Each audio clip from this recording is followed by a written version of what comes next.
Lakini babu yangu ile kiitwa jina lake akaamulisha akasema huyo mtu awawe kwa sababu boma langu limekuwa na bahati mbaya.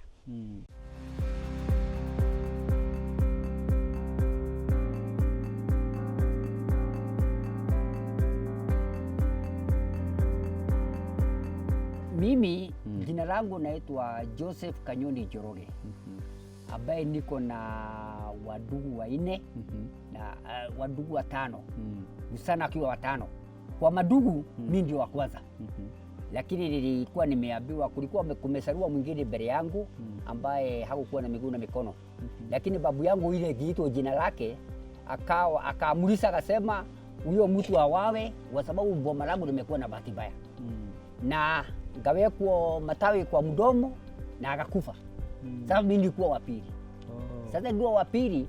Sasa wazazi waliniambia, waliangalia wakaona tukiua huyu labda huyu atakuja juu atakuwa mbaya zaidi. Sasa wasema watanilea. Alafu wakati walitengeneza hii kiatu, wakati niliweka tu mara ya kwanza ngaweza kutembea vizuri, nilisikia kama mtu amefika mbinguni na akarudi duniani. Kabisa. Yes. Yeah. Ulikuwa sawa kabisa. Nilikuwa sawa kabisa. Hata ngasikia hata mtu akiwa na mkono na mguu hakuna mahali amenishida.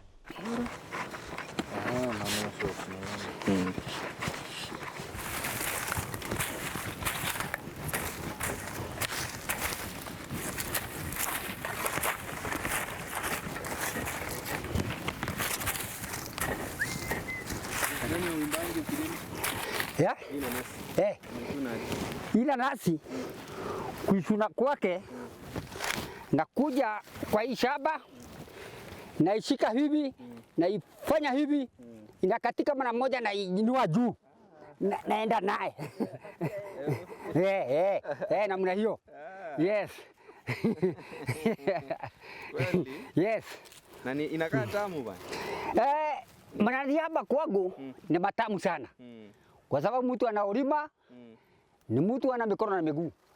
Anafanya kazi ya maana na kuheshimika na watu. Yes. Many would expect that in his condition he will be in the streets begging, but that's not it for one Kanyoni. Pineapple farming is what has kept his dream alive for the last 32 years. Upendo, mimi nampenda kama chakula. Mimi akiondoka, mimi nafuata hiyo njia. Mpaka nione anapanda. Kabisa. Anaenda, anarudi. Akikosa kukuja, mimi nakaa jikoni. Si ati nilale kwa kitanda nakaa chini. Si yako hapa. Hata yeye mnaweza kumuuliza ako kama iko kitu kingine alitumia kwangu. Ndio ndimpende. Aseme ukweli. Aseme ukweli. Mimi naona tu iko kitu. Yeye ni mwanaume kama wengine. Kwa sababu hata watoto si tuko nayo. Katiba anasoma za watoto. Anasoma kabisa. Kutoka 1989 mpaka wa leo tuko kwa moja. Na hakuna kitu kinaweza kututenganisha. Ile kitu nasema kinaweza kutenganisha mimi na yeye ni kifo peke yake. Mimi nilikuwa nasomea kazi ya uchoraji. Kuchora ama kufanya hii material ya tie and dye. Kulikuwa na mrembo mwingine alikuwa anatembea na wheelchair. Inasemekana sasa yeye alikuwa anahusika na upande wa kutegeza hii kuomba hii manyungu. Sasa akauba kamutu kamoja na mimi nilikuwa nimetengeza kitambaa mita 5. Sasa ikasemekana mpaka tutaenda kumuona Mzee Kenyatta huko State House. Sasa kupeleka kule tukaenda tukapanga laini ile mzee atakuja kutusalimia. Sasa mzee aliajia pande ile nyingine. Akaja anasalimia watu mpaka wakati alifika karibu na mimi sababu tulikuwa na sumama kwenda kumpea mkono hivi akafanya yake hivi akatoroka. Akaenda mpaka huko. Sasa alikuwa anahusia huko mbali. Huyo ni mtu aina gani? Nikamwambia mzee mimi ni mtu. Kaniuliza kwani unaongea? Sasa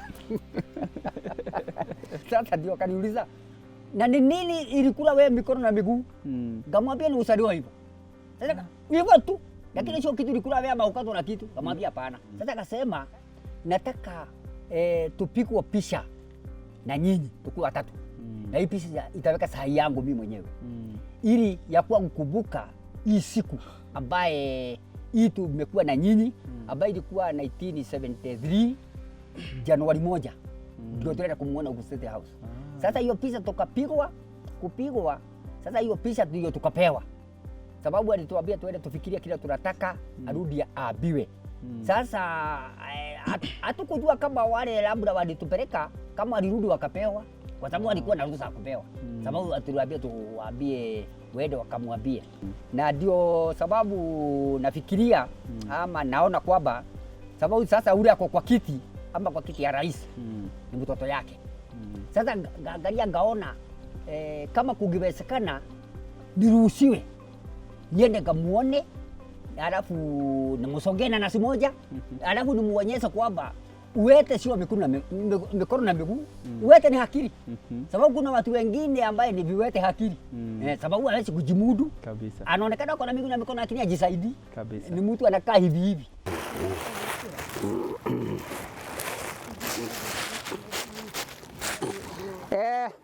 Sasa nataka kuonyesha vile itaenda kusogea rais wetu Uhuru Muigai Kenyatta na nasi, ndio tupigwe picha na yeye, na ndio nimwambie vile mimi nalima na vile naendelea kulima. Sasa angalie itamukatia hivi, alafu kumshongea itasonga namna hii, ngipindua na nasi hivi.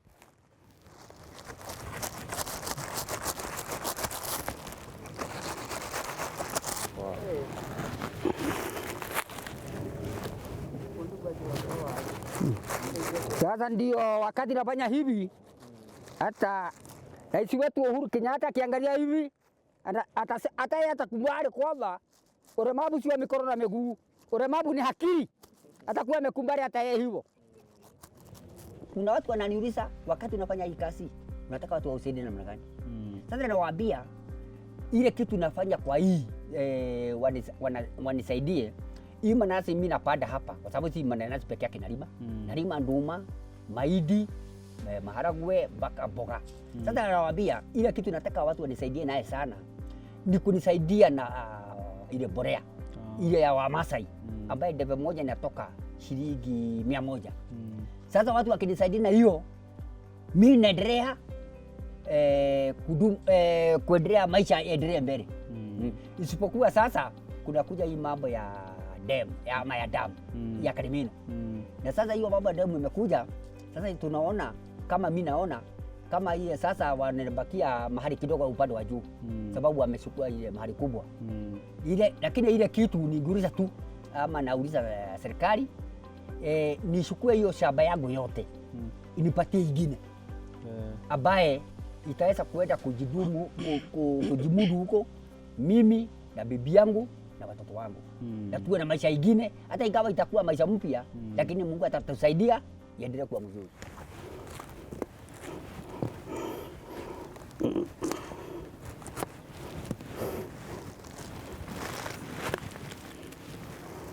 Alafu itarudi nimuitie bibi yangu kidogo akule, ndio asiwe anasema kwamba ati nimepeana nanasi na yeye akuli. Kwa hivyo bibi yangu karibia hapa na yeye akule kidogo, karibia hapa kule kidogo.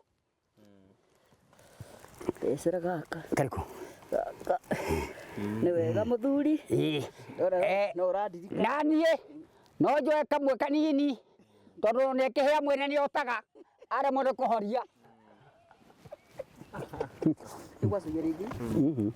Onja ingine bwana.